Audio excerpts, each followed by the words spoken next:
fill your gasslow bottles up, you want to come just below your gas locker, and then to remove the cap, you just push it in and twist it off. It'll pop off, and then you can use the bayonet fitting at the gas station to push it on. You need to align it up with the 2 pins here, and then twist it to lock it on, and then you can fill up your gas.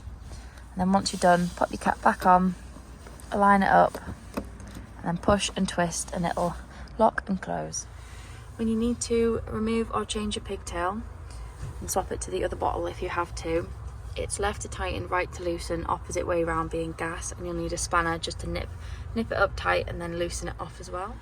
On the top of these bottles you have a little gauge here which tells you how much gas is in it.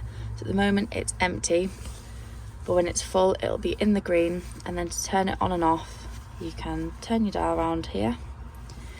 If you've got gas in, you've turned this on and you're still not getting any gas through to the vehicle, make sure this little yellow button is pressed in.